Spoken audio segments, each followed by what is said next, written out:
ลาวได้รับการยกย่องจากผู้เชี่ยวชาญการท่องเที่ยวระดับโลกให้เป็นดาวเด่นแห่งการท่องเที่ยวปี 2026 นครหลวงวิงจันทน์ในบทความล่าสุด Travel Plus สื่อการท่องเที่ยวชั้นนำของโลกได้เปิดเผยว่าสาธารณรัฐประชาธิปไตยประชาชนลาวได้ถูกเลือกเป็นหนึ่งในจุดหมายปลายทางที่ดีที่สุดสำหรับนักท่องเที่ยวในปี 2026 โดยกลุ่มผู้เชี่ยวชาญและที่ปรึกษาทางด้านการท่องเที่ยวระดับสากลการคัดเลือกนี้เป็นผลมาจากการสำรวจความคิดเห็นของผู้เชี่ยวชาญที่แท้จริงในอุตสาหกรรมการท่องเที่ยวบ่แม่นเพียงแต่อินฟลูเอนเซอร์ในสื่อสังคมออนไลน์ทั่วไปแต่แม่นที่ปรึกษาการท่องเที่ยวมืออาชีพและผู้เชี่ยวชาญภายในอุตสาหกรรมที่มีประสบการณ์หลาย10 ปีในการประเมินคุณภาพการบริการและการพัฒนาล่าสุดของวงการท่องเที่ยวโลกในบทความที่ประเทศได้รับการยกย่องประกอบมีประเทศสปปลาวอียิปต์จามาริกาโปรตุเกสโปรตุเกสเม็กซิโกบิเรสและปานามาทานรันกันกรีนฟิลด์ทรัคผู้ก่อตั้งบริษัท Global Travel Movements ได้ให้คำเห็นว่าลาวเป็นหนึ่งในประเทศในความลับที่ถือรักษาไว้ดีที่สุดของอาเซียนตะวันออกเฉียงใต้ในปี 2026 จะเป็นปีที่ประเทศลาวเริ่มดึงดูดนักท่องเที่ยวที่มี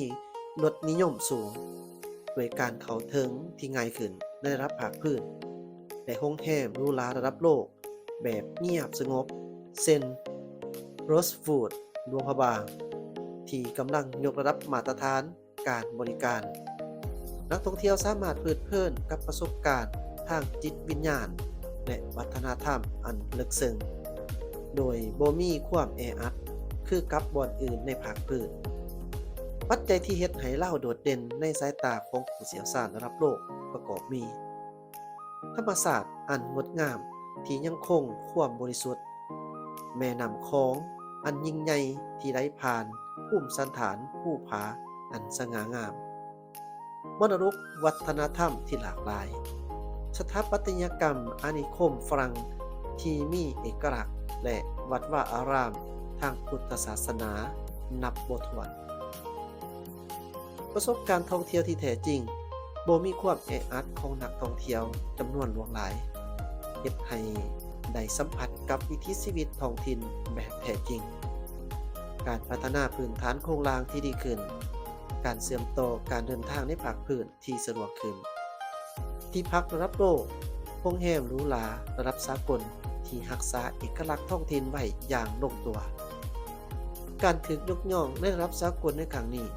บ่เพียงแต่เป็นการยืนยันถึงสิ่งมหัศจรรย์ทางธรรมศาสตร์และวัฒนธรรมอันล้ำค่าของลาวเท่านั้นแต่ยังเป็นโอกาสอันดีที่จะส่งเสริมการท่องเที่ยวแบบยืนยงและสร้างผลประโยชน์ทางเศรษฐกิจให้แก่ประชาชนลาวในทุกระดับสำหรับประชาชนลาวข่าวดีนี้ควรเป็นที่ภาคภูมิใจ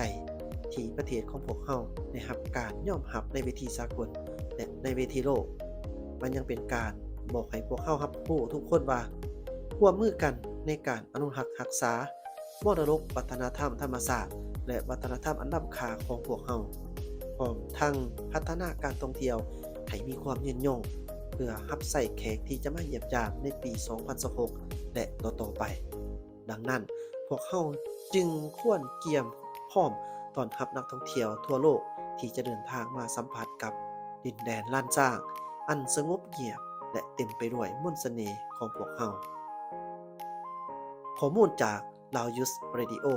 FM 90.0 MHz